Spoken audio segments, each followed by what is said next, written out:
We've got Nisha Menon. She is a leading forensic expert, and Tanveer Ahmed Mir will give us the legal perspective on this. Nisha Menon, from a forensics perspective, we know that he bought special chemicals to wipe off all stains and all markers. What would a forensic investigator be concerned about at this stage? How would you try and address those concerns to be able to get a full forensic picture of what really happened?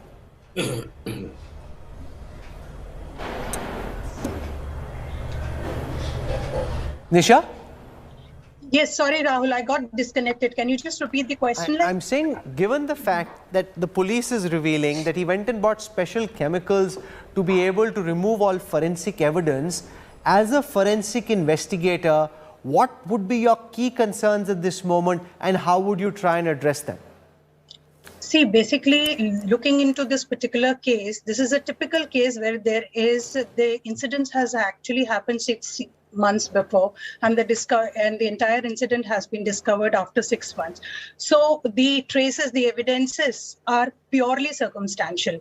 We don't have direct evidence. We don't have direct statements of any person witnessing the entire incident, and whatever have been derived and whatever have been discovered is purely circumstantial, and there should be a link between the circumstantial evidences, and analysis has to take place. Now, starting from the crime scene itself, where this particular house where exactly the incident has taken place. Now, although he has been using several chemical agents and all, it is that 100% cleaning is never possible in these type of cases. Okay, and there has to be traces in crevices, creases, or cracks which is there inside the house. So a luminol test basically which gives blood spatter patterns also would have been an ideal investigation method to prove the quantity of the blood which is there inside the particular house or incident's place.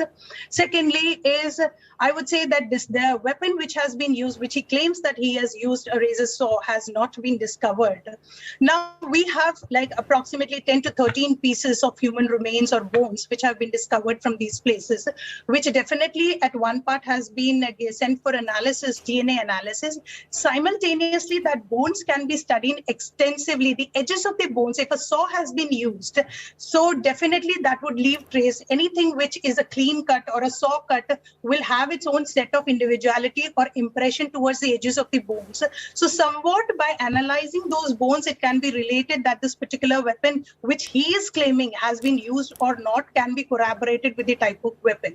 And even the places where exactly like the fridge, 100%, I would say that all reagents which is present, even a bleaching powder or a vacuum cleaner, no one claims that it is 100% cleaning source, and there are trace elements, tissues which might be in corners or creases of the fridge also, and even the car which he has used to take or dispose of this entire body, the hair samples which are there maybe inside the car, which can be linked with like she have been traveling inside that, blood traces and all these are very critical, which might not be visible with the latent eye. So there are reagents, there are latest technologies which are there with which that can be extracted, and subsequently there can be the number of evidences linking this entire crime can be correlated and can increase in numbers if a proper and thorough forensic, which I am sure that the team is doing a very good job.